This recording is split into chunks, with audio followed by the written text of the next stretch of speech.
오늘 광화문 문화포럼에서는 이 시대의 큰 스승 오명 전 부총리님을 만납니다. 한국과학기술과 정보화의 기초를 닦고 지금도 국가원로회의 의장으로 나라의 미래를 걱정하시는 분, 개인적으로도 건설교통부 장관 시절 재계 금탑산업문정을 2번이나 주세해 주셨지만 끝내 받지 못한 일을 오히려 더 미안해하시던 참 따뜻한 어른이십니다. 보람 있는 인생이 행복한 인생이다. 오늘은 오명 전 부총리님께 배운 그 깊은 삶의 철학을 함께 나눠보겠습니다. 지금 여러분들께서 듣고 계신 이 곡은 엔니오 모리코네 가브리엘의 오보에입니다. 연주하는 이현옥님 그리고 피아노 이희라님입니다. 연사는 오명 국가원로회의 의장 전 부총리시고 오늘의 연주는 부강한 나라를 넘어 행복한 나라로입니다. 오늘의 연주와 이 곡이 절묘하게 잘 어울리는 것 같습니다. 잠시 아름다운 연주를 들으시고 오명 전 총리의 강의를 들으시겠습니다.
더 설명을 제가 드리지는 않겠습니다. 오명 국가원로회의 의장님이시다 전 부총리님을 모시겠습니다. 여러분 박수로 맞아주시기 바랍니다.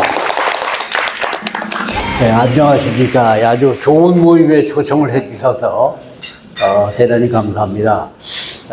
전 문화포럼에 대해서 조금 좀 마음에 부담이 있었는데 왜냐하면은 전 공돌이거든요. 딱딱한 전자공학 전공을 한 사람인데 어디 가서 이 문화예술 관련돼서 이야기를 하면은 금방 반박이 들어옵니다. 넌 공돌이가 돼서 문화예술 이해를 못한다고 이걸 봤는데 제가 봤을 때 문화예술 분야도 기술 때문에 발전한 게 굉장히 많거든요. 그 얘기하면은 바로 공박이 들어온다고요. 네, 오늘은 보니까 아주 가까운 분들만 좀 앉아 계시기 때문에 아무 부담 없이 제가 말씀드릴 수 있을 것 같습니다. 특히 우리 김동호 위원장님 존경한다고 말씀드리고 다른 분들도 존경의 말씀을 드려야 될 분들이 많습니다만은 김동호 위원장님은 고등학교 선배이기 때문에 제가 특별히 이제 경기를 좀 표하는데 양해를 해주시기 바랍니다. 제가 80년대에는 굉장히 인기 있는 강사였습니다. 왜냐하면 그때 정보화 사회를 홍보하면서 2000년대 우리나라가 이런 사회가 되어야 된다고 하는 그림을 그려가지고 각 대학에 또는 모든 단체마다 다니면서 설명을 하고 그 당시엔 보기 힘들었던 여러 가지 이제 장비까지 동원해가지고 시범 보였기 때문에 굉장히 인기가 있었는데 그때 이제 서울시내에서 가장 인기가 있었던 분이 안병욱 철학교수가 가장 인기 있는 강사였는데 제가 여론조사에서 안병욱 교수님도 이기고 가장 앞서가는 그런 연사가 됐었습니다. 후에 안병욱 교수님이 같이 도산 아카데미 고문을 하자고 그러셔가지고 같이 이제 모시고 도산 아카데미 고문을 하다가 제가 이제 이사장을 오래 맡았습니다만은 80년대 제가 또 인기가 있었던 다른 이유가 하나가 있습니다. 그때는 시작할 때 이 딱딱한 분위기를 좀 풀기 위해서 와이담이라고 걸 한 가지 했거든요. 그래 제가 서울시내에 재미있는 얘기를 많이 퍼뜨렸는데 그래 가는 데마다 또 듣는 분들이 그 소문을 듣고 오늘은 어떤 재미난 얘기가 나오고 기대를 많이 하셨는데 세월이 흐르면서 그런 얘기 잘못했다가는 완전히 매장된 사회가 돼버렸더라고요. 그래서 우리나라가 너무 이중성이 심하다. 자, 여하튼 오늘 제가 좀 재밌는 말씀 드리고 시작했으면 좋겠는데 그걸 못하고 말씀드리는 걸 제가 대단히 아쉽게 생각을 하고요. 시작할 때는 조금 제가 평소에 느꼈던 몇 가지를 말씀드리고 그 다음에 이제 우리가 어떻게 IT 혁명을 통해 가지고 부강한 나라를 만들었느냐, 마지막 결론은 지금 AI 혁명을 우리가 겪으면서 어떤 준비를 해야겠느냐는 그런 순서로 말씀을 드리겠습니다. 다음이요. 네, 인생을 어떻게 살 것이냐. 이제 무거운 얘기인데 행복하게 살아야겠죠. 어떻게 하면 행복하냐. 역시 그 보람 있는 일을 한다고 본인이 생각할 때 행복한 것 같습니다. 다음. 그 앞에 하나 있는데. 네. 제가 오래전입니다만은 한번 카나다에 갔다가 한가한 시간이 있어서 카나다 농촌에 한번 놀러 갔습니다. 근데 카나다 농촌에 카나다 사람들이 인구가 많지 않으니까 농촌 가면 아주 한적한데 그 조그만 식당에서 들어갔는데 옆에 테이블에 보니까 눈에 이게 탁 트이는 미인이 한 사람이 앉아 있어요. 아주 번들신한 미인이 앉아 있는데 아무리 봐도 한국 사람 같아요. 근데 제가 말을 걸었습니다. 혹시 한국 사람 맞으세요? 아이 반갑게 한국 사람 맞다고. 제가 이해가 잘 안 가는 게 보니까 남편하고 같이 앉아 있는 것 같은데 남편은 카나다 농부입니다. 아주 허름하게 옷을 입고 그 카나다 애가 둘이 있더라고요.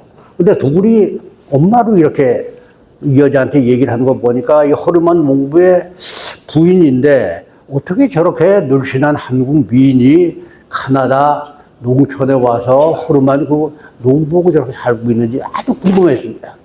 그래서 한번 알아봤더니 이런 얘기입니다.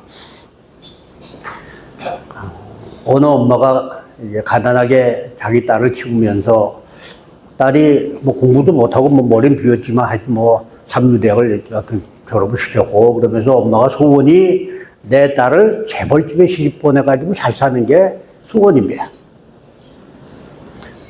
그래가지고 엄마가 마담도 하고 여러 가지 전략을 꾸며가지고 이제 재벌집 아들들 조사를 해가지고 자기 딸 시집 보낼 만한 리스트 다 만들어 놓고 이제 작전을 했는데 하루는 뭐 재벌집의 둘째 아들이 미국 가는 비행기를 탔는데 포스트클래스 물론 하겠죠.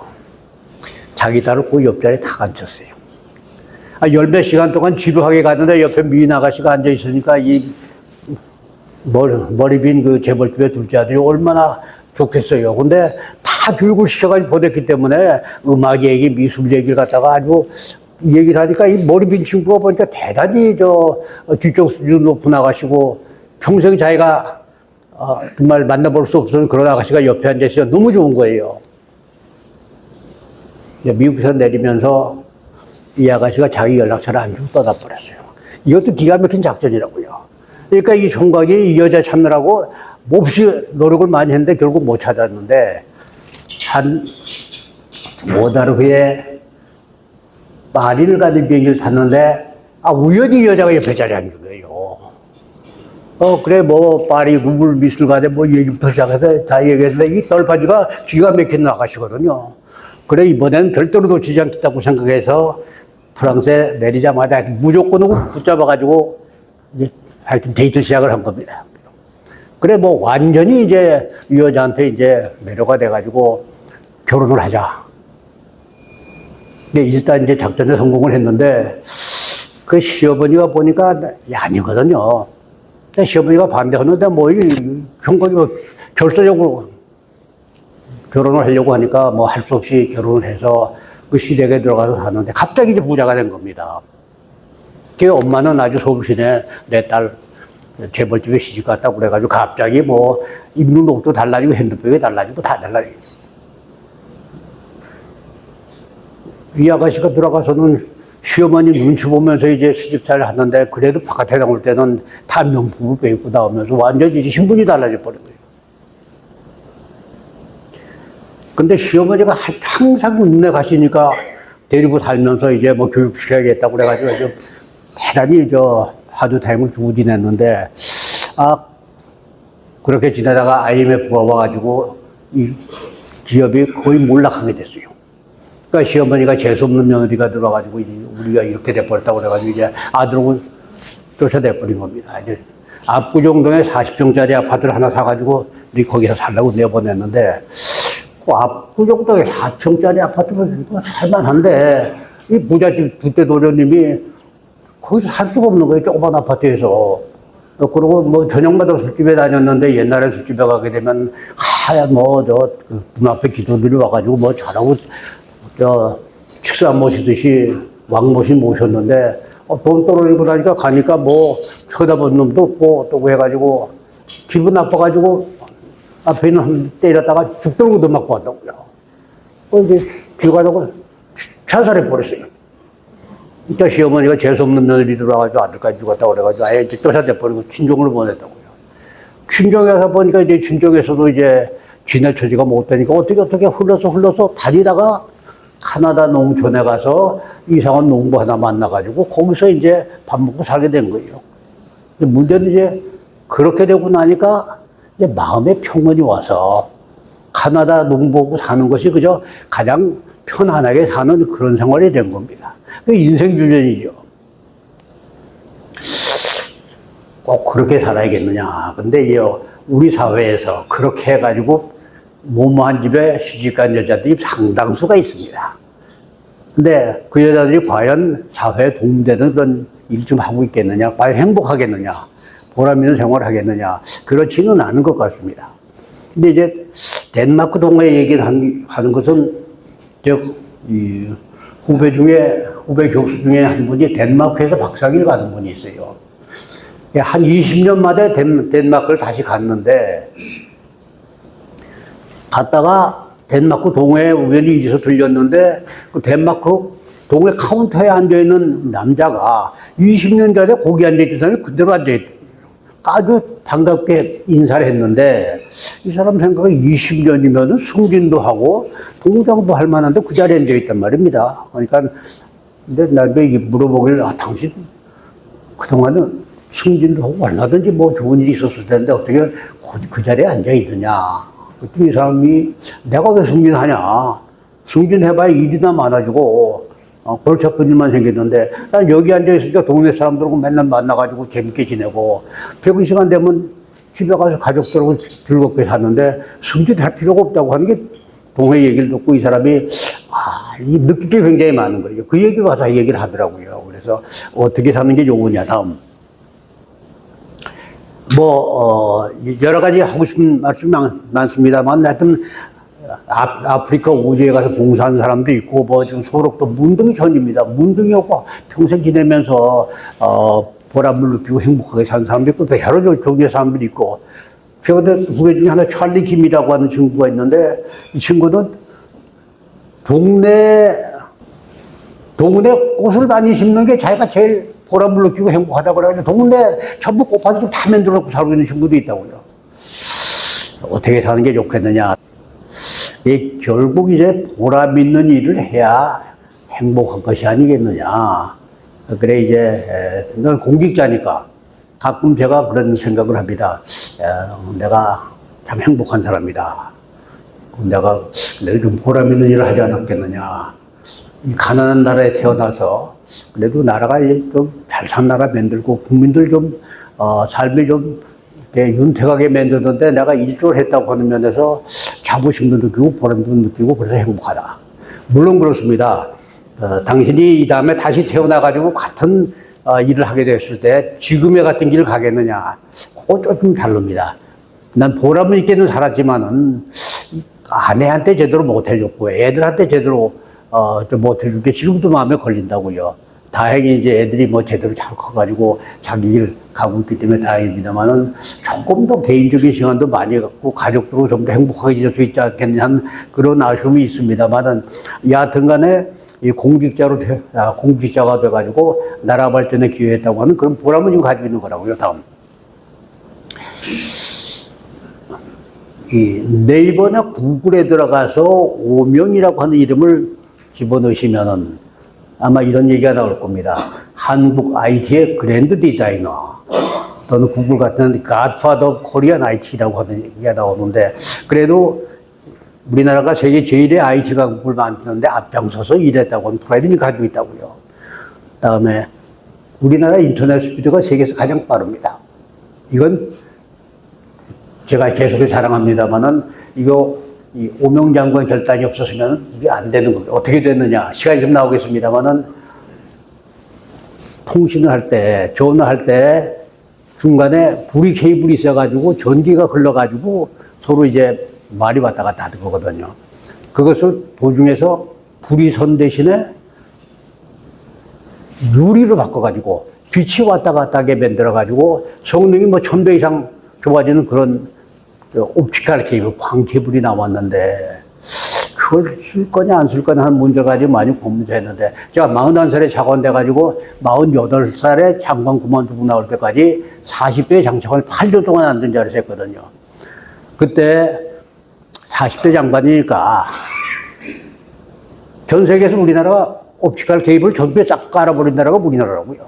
말도 많았는데 저 아파트 내부까지 옵티컬 케이블로 법까지 건설보고 협의해가지고 아파트 관련된 법까지 바꾸면서 옵티컬 케이블 전부에 싹 깔아버렸더래요. 리스크가 좀 있긴 했습니다만 전 세계에서 우리나라가 옵티컬 케이블을 딱 깔아버렸기 때문에 그거 하나 가지고 전 세계 통신 스피드가 가장 빠른 나라가 돼버리, 미국보다 훨씬 더 빠른 나라가 돼버리, 일본보다 훨씬 더 빠른 나라가 됐어요. 반도체 강국이다. 왜 제가 이 말씀 드리는지 뒤에 쭉 설명이 나옵니다만은 오늘날의 삼성, LG를 어려울 때마다 키워가지고 특히 4메가드 이름 넘어갈 때는 거의 삼성, LG가 일을 못할 정도 돼서 4메가드 좀 개발해줬고 64메가드 이름 정부가 개발해가지고 세계에서 첫 번째로 개발하도록 만들어주고 다 이 정부에서 했는데 요즘 유튜브에서 이 얘기가 가끔 나옵니다. 지금 삼성 노조가 뭐 여러 가지 강한 주장을 하고 삼성이 얘기를 합니다만은 오늘날 재벌급으로 키워준 것은요, 모든 국민들이 희생을 했기 때문에 우리나라 재벌이 이렇게 큰 겁니다. 그 과실은 전체 국민까지 재벌 회사 회장도 아니고 거기 임원 것도 아니고 거기 노조 것도 아니에요. 전 국민이 허리띠 졸라매고 지원을 해준 겁니다. 자세한 내용은 얼마나 있어요. 자동차도 마찬가지예요. 우리 전 국민들이 정말 옛날 국산 자동차 형편없었거든요. 나도 그거 다 썼다고요. 그래가지고 우리나라 기업들 갖다 키워줬기 때문에 우리나라 기업들은 항상 국민들에게 고맙게 생각을 하고, 이 재벌급 회장도 내 거라고 생각하면 안 돼요. 국민 겁니다. 그리고 노조도 마찬가지고 모든 사람들이. 얼마 전에 그 삼성 사장 하나가 어디 나와서 얘기를 하는데 정부가 간섭하는 건 다 잘 안 됐고 반도체는 정부가 뭔지 몰라서 삼성이 잘 됐다고 얘기해서 제가 끝나다니 불러가지고 얘기했습니다. 이 사람아 좀 공부 좀 하고 그런 얘기를 해라. 삼성이 어떻게 했는지 사장이 내용도 모르고 어디 가서 그런 소리 하면 어떡하느냐고 한번 야단친 적이 있었는데, 전부 정말 국민들이 허리띠 졸라매고 정부가 지원을 해가지고 키운 거거든요. 그 스토리가 뒤에 쭉 이제 나옵니다.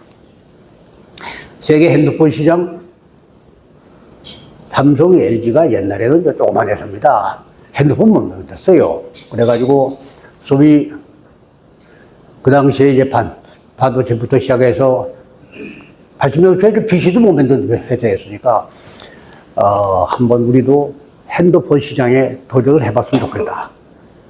그래, 그 당시에 이미 이제 전 세계에 TD-MA 방식이라고 하는 핸드폰이 쭉 깔려 있어요. 쭉 깔려 있는데 그걸 한번 개발해가지고 세계 시장에 한번 도전을 해보겠다 얘기해서 우리가 그랬어요. 이 사람들아, 선진국 시장 지금 다 정리하고 있는데 이제 뒤늦게 그거 개발해가지고 선진국 시장에 몇 %나 먹겠느냐. 그러지만 이거 다음번 세대를 개발해라.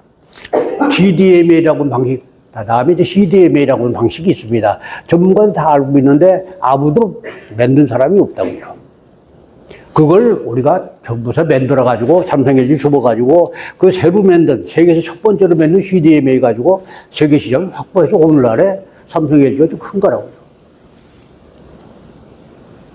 행정전산망, 너무 시간이 많이 갑니다만은 80년대 우리나라가 후진국이었는데 우리나라가 행정전산망을 완성했다고 하도 세계적인 무수입니다. 근데 여하튼 세계 제일 가는 행정전산망 만들어가지고 수출까지 했거든요. 세계에서 행정을 가장 잘하는 나라가 이것 때문에 좀 되는 겁니다. 그 다음에 93 대전 세계 엑스포. 요새 뭐 부산 엑스포 때문에 한참 시끄러웠습니다만 93년에 대전 엑스포가 성공하기가 어려웠고 모든 사람들이 안 될 거라고 얘기했지만은 전 세계에서 가장 잘했다고 하는 평가가 나올 만큼 성공적인 엑스포를 치렀다고요. 우리 여기 손우현 씨가 그때 같이 근무했던 국장입니다. 예, 같이 했던데 사실 대전 엑스포가 우리나라에서 성공적으로 열렸다고 하는 건 기적적인 얘기지만 여하튼 간에 성공했거든요. 인천국제공항 세계에서 제일 가는 공항으로 14년째 지금 평가받고 있어요.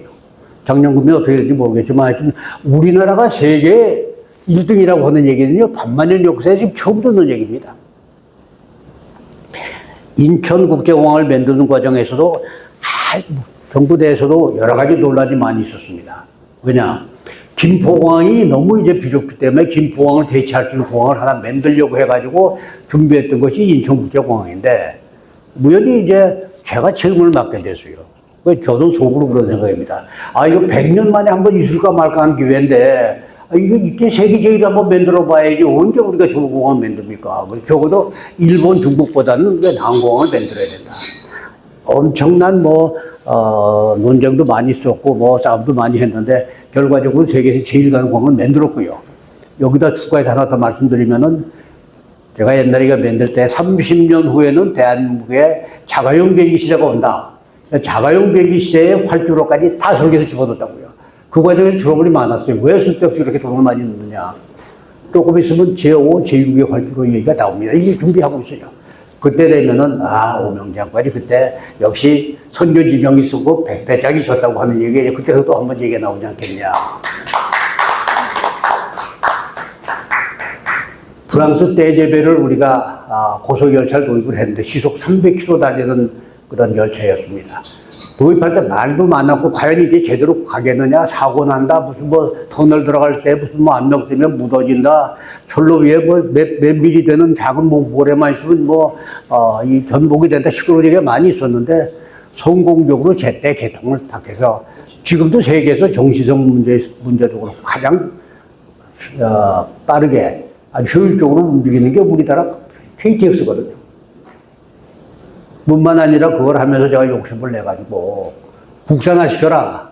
국산화 되겠느냐. 근데 프랑스 떼제베가 시속 300km 달리는 세계에서 제일 가는 열차였는데 우리는 420km 달리는 열차를 만들어 지금 쓰고 있다고요. 철도기술연구원은 그래서 만들어가지고 미션을 정확하게 줬어요. 떼제베보다 더 좋은 열차를 만들어내라. 이게 실제로 420km 달리는 열차를 만들어서 지금 철도기술연구원에 갈 것 같으면은 철도기술연구원의 강단이 오명홀입니다. 우리나라 정부에서는요, 개인 이름 붙는 게 전혀 없는데, 그거 붙였다고 그래가지고, 청와대 떼라고 그래가지고 한참 옥신각도 했는데, 여하튼 간에 지금 철도기술연구원의 강당 이름은 오명홀이고, 우리나라 세계에서 가장 앞서가는 가장 빠르고 가장 안전한 열차를 갖다 우리 손으로 만들어냈어요. 그 다음에 이소연 우주인을 올려보냈고, 나로호 인공위성을 쏘아 올렸죠. 나로호 얘기는 제가 얘기 좀 하고 넘어가야 될 것 같아요. 우리나라는 미국하고 협정 때문에 300km 이상의 미사일을 개발을 못하게 돼 있습니다. 300km면 서울속도장까지 가지고 500km죠. 이렇게 300km 개발을 못하게 돼 있는데, 북한은 인공위성을 쏘아 올린다고 그러고, 그게 ICBM입니다. 대륙간 탄도탄이거든요.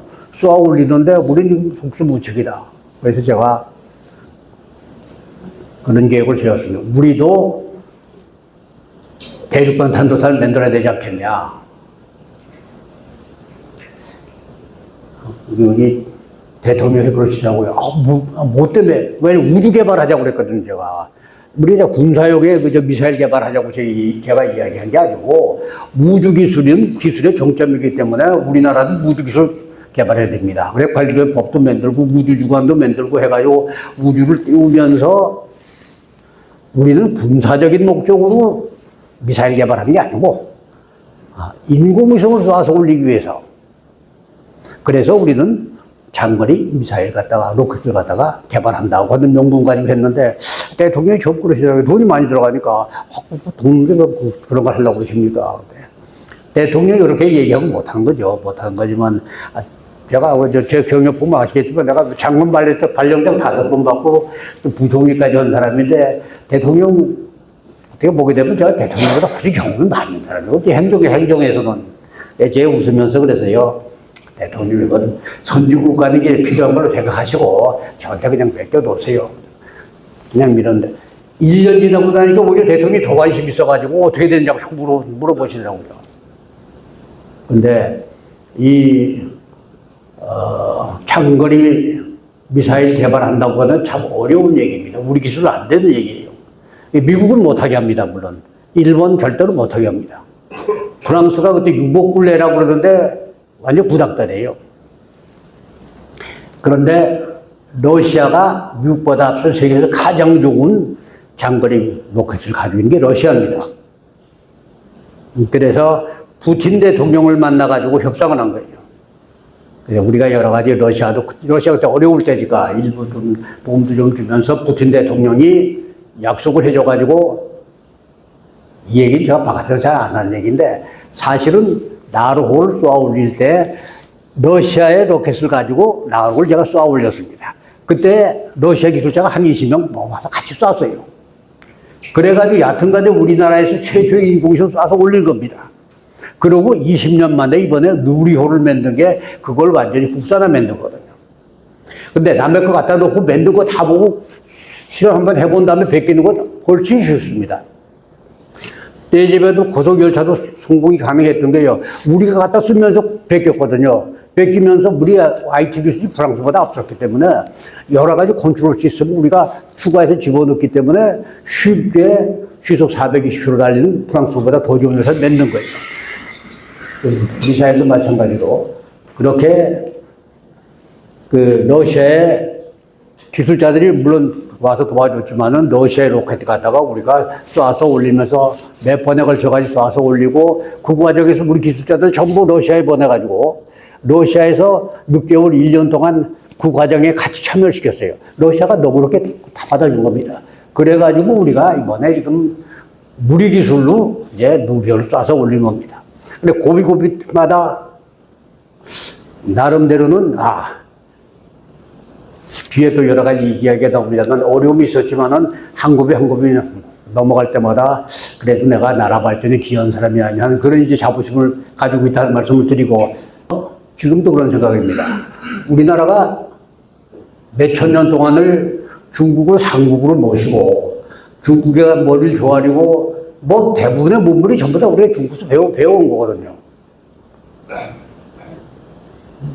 네, 저는 지난 32년 동안 중국 다니면서 아주 식사대접을 받았습니다. 한국과학기술총괄하는 사람이라고 해가지고 중국보다 우리가 앞선 게 너무 많거든요. 가서 뭐 제가 가르칠 게 굉장히 많다고요, 분야별로. 그래서 뭐 여러 그 명예총자 같은 것도 맡았고 중국 대학의 뭐 영예 교수도 되고 여러 가지 좋은 친구도 많이 받았습니다만은 30년 동안 중국 다니면서 중국 기술을 눈알아보고 쭉 가르치고 흥수를 했는데 제 생각은 그렇습니다. 아직 우리가 언제 지난 몇천 년 동안에 중국 눈알아보고 가르쳐 본 적이 있어요?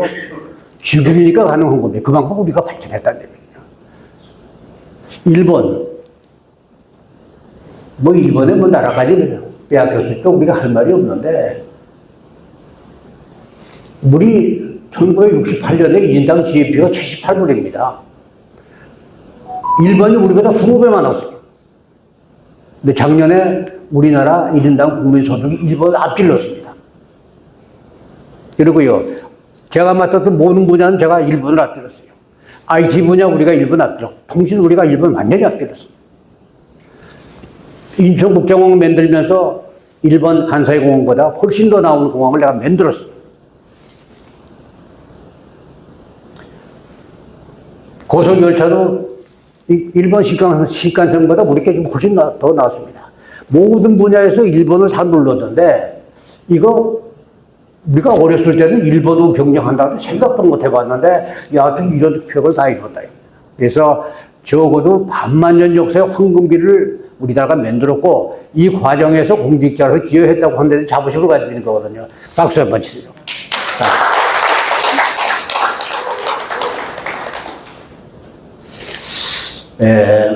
저는 평생 정부 장처가 내본다고는 생각을 해본 적도 없는데, 전장화학 박사니까 나도 좋은 기술자도 되고, 뭐 학자도 되고 하는 걸 생각을 해봤는데, 장처가 제가 생각을 해본 적도 없고, 공무원 생각해 본 적도 없는데, 80년 가을이라고 생각했는데요. 어느 날 갑자기 그 전두환 대통령 때 첫 번째 청와대 경제수석을 때 김재익 박사가 있습니다. 그 김재익 박사가 저보다 고등학교 1년 선배인데, 김재익 박사가 저녁 같이 먹자고 연락을 했어요.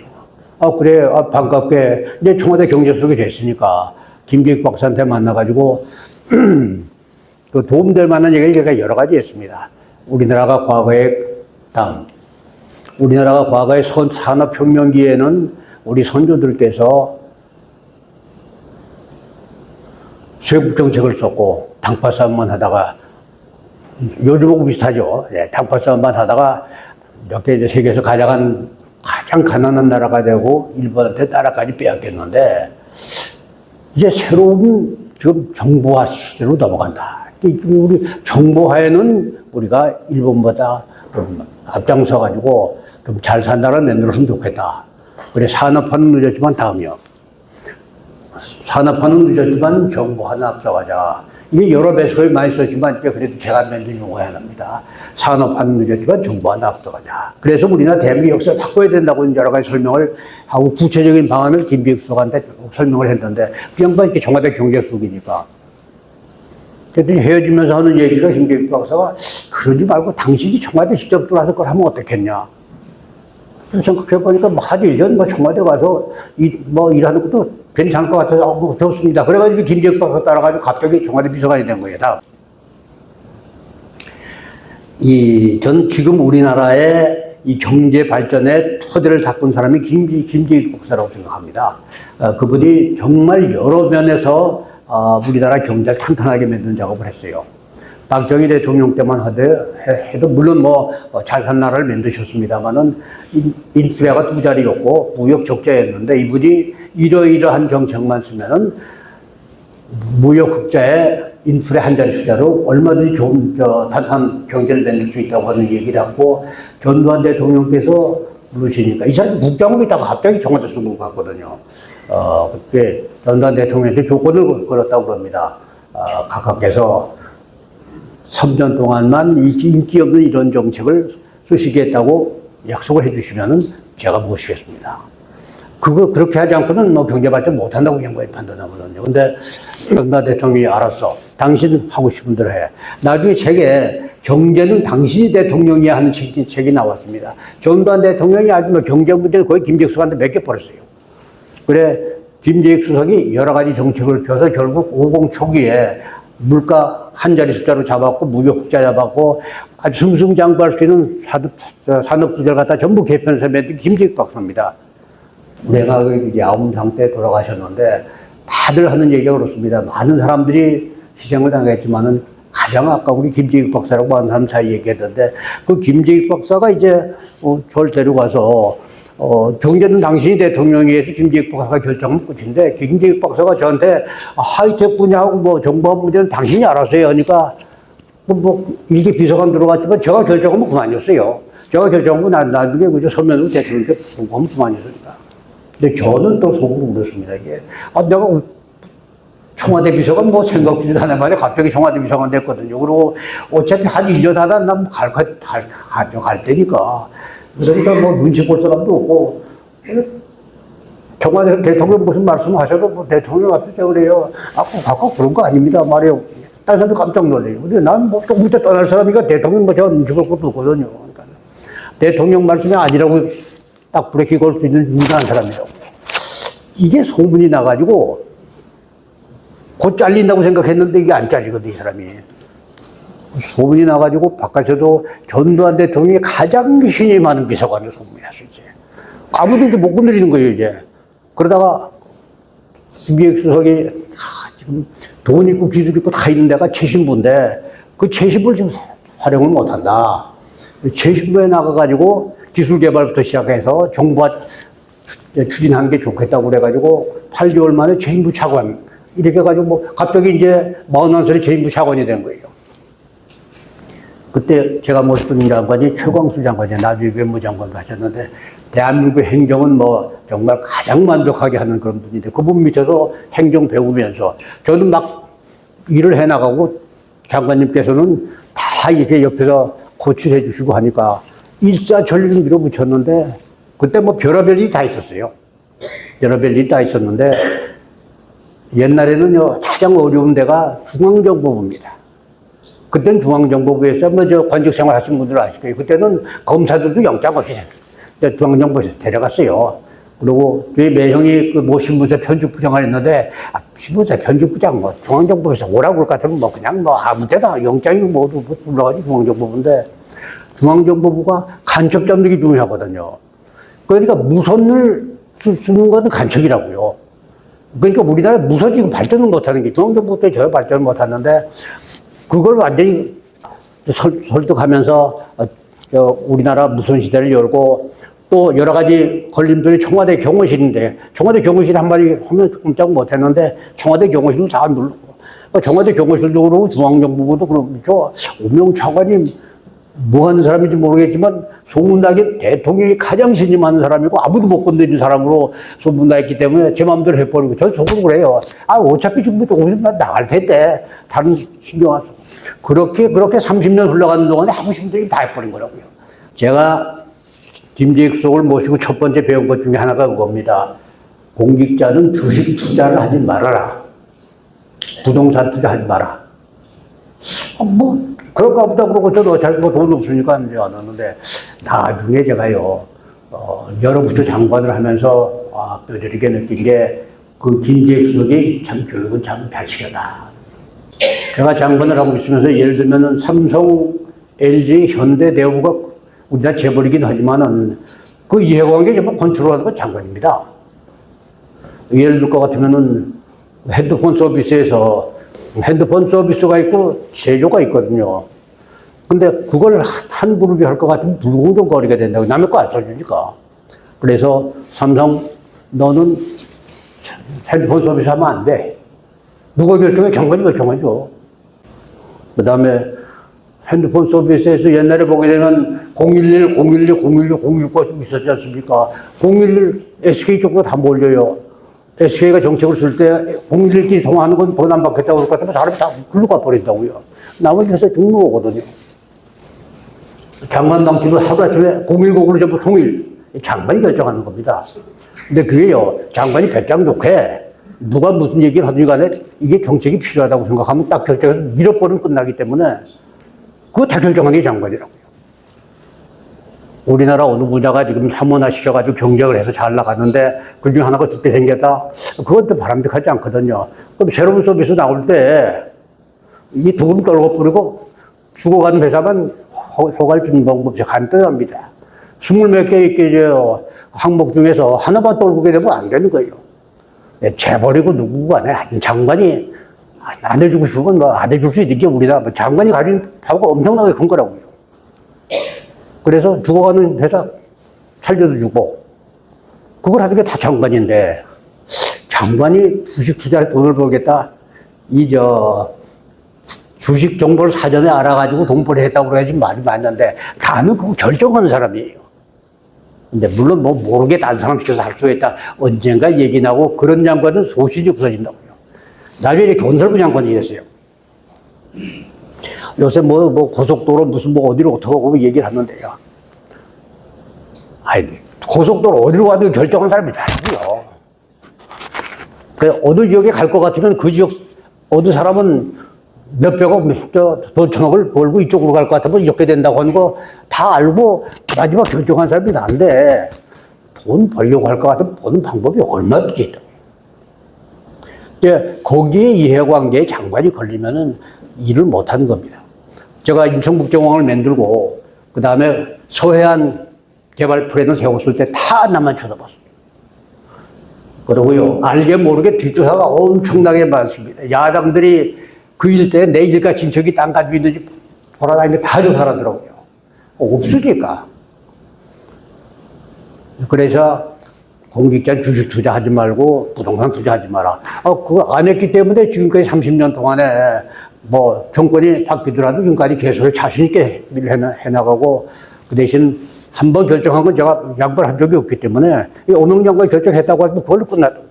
옛날 같으면요, 장관이 결정하면은 청와대 가서 뒤집고 대통령한테 안 좋은 얘기고 국회 가서 뒤집고 얘기를 하는데 제가 8년 동안 한 자리에 있었기 때문에 오명 장관 사인했다 같으면 어느 재벌도 더 이상 움직이지 못했다고요. 그래서 이런 과정을 어느 회사 사장님이 이제 벤츠 자동차를 타고 청와대 놀러서 김재익 수석하고 대화를 하면서 우리 아들 지금 취직할 데가 없다, 뭐 불평을 하면서 우리 아들 좀 좋은데 좀 이렇게 얘기할 수 없느냐고 얘기하니까 김재익 수석이 웃으면서 그런 얘기를 하더라고요.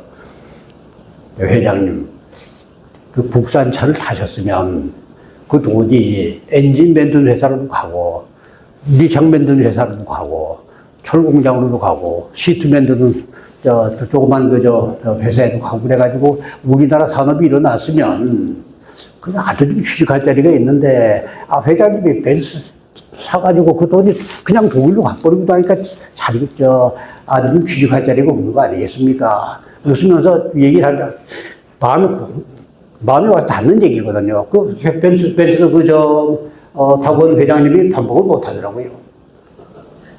그래서 물론 우리가 수출하니까 우리도 나쁠 건 이제 사줘야겠지만은 공직자는 그래도 국산품을 애용을 해줘야 되지 않겠냐. 지금까지 평생 내가 외제차 안 타고 지금도 국산차 탄다고. 거기 플러스해서 아까도 잠깐 얘기했습니다만은 우리나라 재벌도 모든 국민들이 덜덜거리는 자동차 사주고 어려운 회사를 가전제품 옛날에 형편이 없었거든요. 맨날 고장나고 그거 우리 국민들이 사주고 해가면서 또 여러 가지 세제 혜택을 주고 그리고 여러 가지 융자도 해주고 해가지고 국민들이 허리띠 졸라면서 밀어줘가지고 오늘날에 우리나라 대기업이 됐기 때문에 우리나라 대기업은 국민들 위해가지고 많이 배려해야 됩니다. 자기가 아니라고요. 영상 하나 보여드릴게요. 그때 그 시절을 아십니까? 80년대 초까지만 해도 우리나라엔 청색 백색전화가 있었습니다. 전화는 서민주택보다 비쌌고 설정되면 1년 이상을 기다려야 했습니다. 그러나 불과 몇 년 만에 한국은 전화를 신청하면 당일 설치해주는 세계에서 가장 빠른 서비스를 시행합니다. 해가 보게 되었습니다. 언제나 30년 후를 꿈꾸며 한국의 미래를 만들어가고 있는 주역 살아있는 전설 오명. 41세로 최신부 차관에 부임하여 정보통신조직의 개편과 반케이블 설치 등의 과감한 정책을 실시하고 전전자 교환기 개발과 같은 획기적인 기술 개발을 통해 신청 당일 전화를 가설해주는 세계에서 제일 빠른 서비스를 실현했다. 미국, 일본에 이어 4대가 되는 반도체 개발, 세계 제1의 행정전산망을 구축하여 정보통신 산업의 발전에 기여했다. 88 서울올림픽 때는 새로운 전산 시스템과 통신 시스템을 개발하여 완벽하게 운영함으로써 전 세계로부터 찬사를 받았다. 대전 엑스포는 개발도상 국가가 처음으로 도전했던 엑스포였다. 오명 위원장은 4년도 안 되는 짧은 시간 동안에 국제 공인에서부터 국가 및 기업 유치, 전 시장 조성, 사회 간접 자원 시설 구축 등을 성공적으로 해냈다. 가장 성공한 엑스포 중 하나로 평가받고 있는 대전 엑스포는 3조 원 이상의 생산 증가 효과, 20만 명 이상의 고용 증가 효과로 신재된 경제를 되살리는 데 기여했으며 국민들에게는 과학의 중요성을 알리고 기업에는 기술 개발에 대한 새로운 인식과 의욕을 심어주었다. 이에 대전시는 오명 위원장을 제1호 대전 명예시민으로 선정하였고 유성 주민들은 오명 손잡이를 거래했으며 국제 박람회 기부는 골드메달을 수여했다.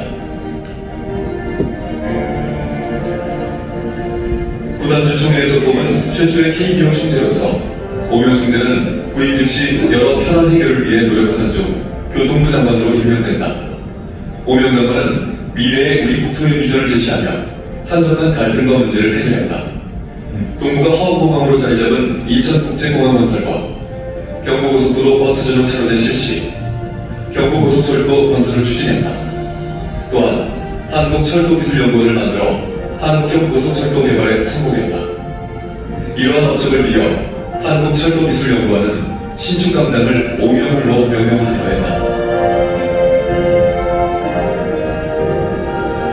동아연구 사장을 취임한 오명 사장은 인터넷 신문사인 마이너스 동아 설립, 동아미디어센터 준공, 국내 최초 신문박물관 개관, 정보원을 이끌며 21세기 정보화 시대의 초인류 매체로 거듭나기 위한 동아일보의 변화를 이끌었다. 오명 총장은 취임 이후 특유의 부드럽지만 강력한 리더십을 통해 화합의 분위기를 만들었다. 특히 교수와 학생 스스로 만든 아주 비전을 선포하여 구성원들의 제도약을 다짐하는 자리로 삼았으며 구성원들에게 신뢰와 자신감을 심어주었다. 2000년대 초반은 국가 시스템을 혁신하여 한국이 새로운 발전의 원동력을 찾아야 했던 전환의 시기였다. 새로운 도약을 위해서는 기술혁신 주도형 경제로의 전환이 요구되었다. 이 시기에 오명 장관은 부총리 부처로 승격된 과학기술부 수장으로 다시 입각했다. 러시아와 우주항공협정 체결, 우주개발 원년 선포 및 우주개발 진흥법을 제정하여 우주항공의 기반을 조성하고 대한민국 최초의 우주인 이소연 씨를 탄생시켰다. 3초, 2초, 1초,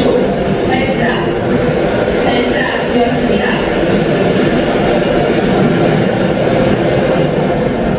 핵물질 실험과 관련된 의료 해결에 기여했고 후에 에너지 이토 프로젝트에 참여하는 등 다양한 업적을 남겼다.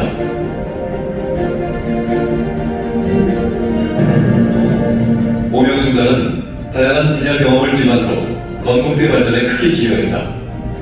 노벨상 수상자들을 석학교수로 초빙해 글로벌 랩을 운영하고 법학 전문 대학원을 유치했으며 밀러 MOT 스쿨을 개설하는 등 건국대가 지성의 전당으로 발돋움할 수 있도록 이끌었다.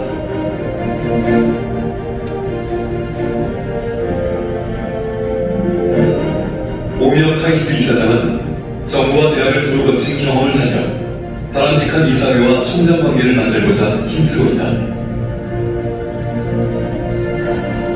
한국 경제 발전의 동력을 궁금해하는 개발도상국들에게 오명 회장은 IT가 그 원동력이었음을 알리며 IT 전도사 역할을 하고 있다. 콜롬비아 우리베 대통령, 루안다의 카가메 대통령, 파라과이 루고 대통령 등을 만나 IT 발전을 위한 조언을 해주었다. 이에 파라과이 정부는 꼬멘 다도로 훈장을 수여했다. 캄보디아 혼센 총리 역시 IT 마스터 플랜 수립을 제안했으며 대신자 훈장을 수여했다.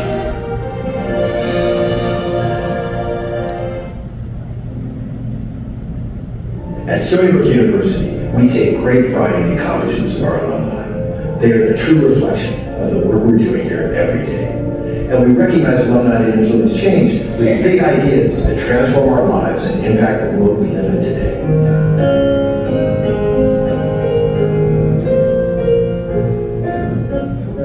Distinguished alum from this reception today will be Dr. Gavin Lowe.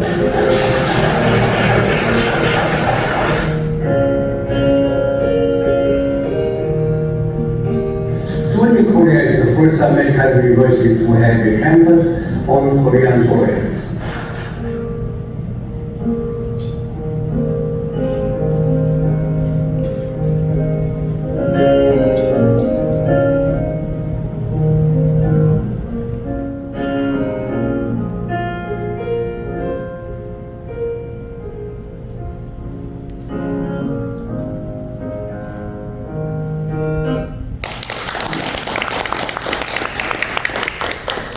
혁명에는 성공을 해서 이렇게 무한 나라를 만들었는데, 뭐 여러 가지 문제가 많지 않습니까? 과연 행복한 나라를 만들었느냐? 행복지수는 우리나라가 세계에서 가장 떨어진 나라입니다.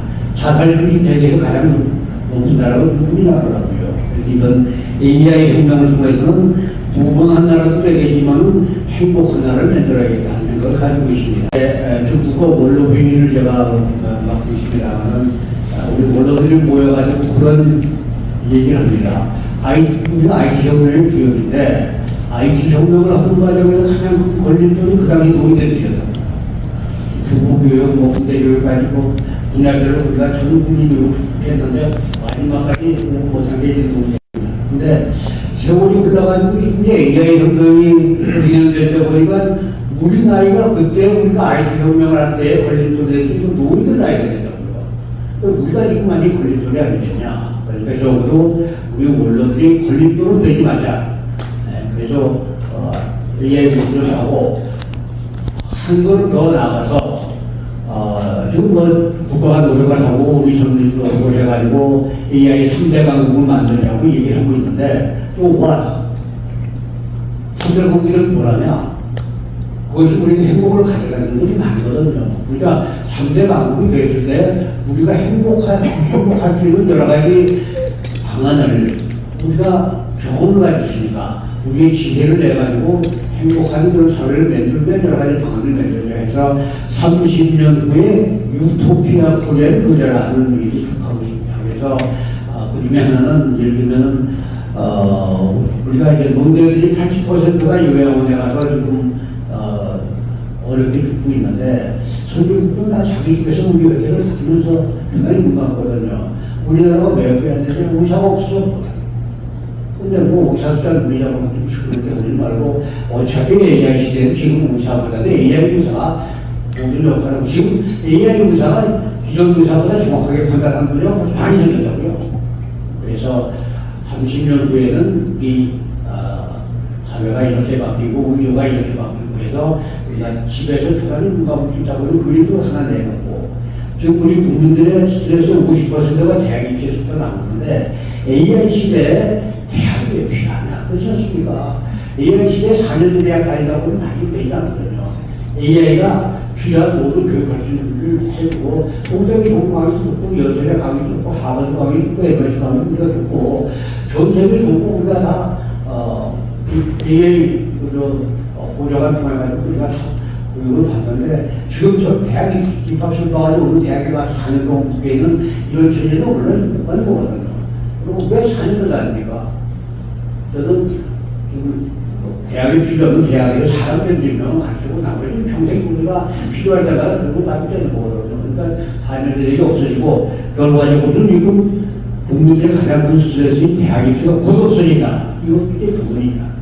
종료 분야가 뭐 1년 연장한다는 얘기를 하고 있는데 미국은 이력서에 나를 안 쓴다고요. 종년이라고 하는 개념이 벌써 없어요.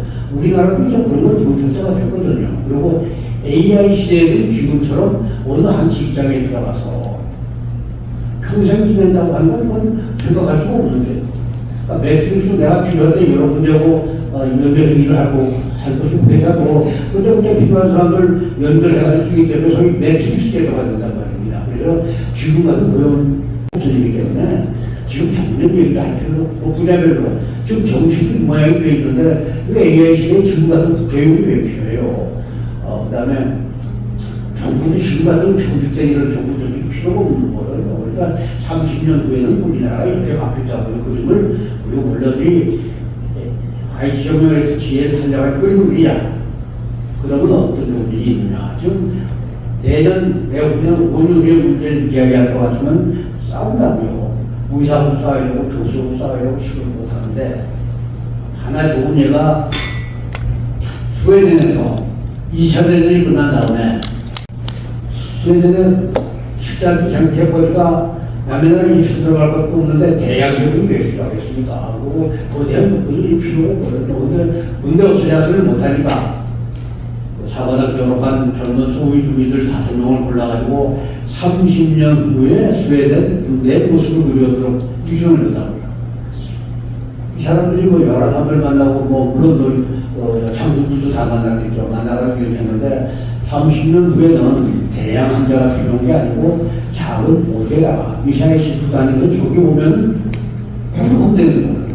방어되는 것이고 거대 육군이 남의 안수 들어가면 필요해요. 거대 일부보다는 유일한 형제 부자가 필요하다는 옷을 냈는데 아무도 반대할 사람이 없어요. 장군도 30년 후에 되니까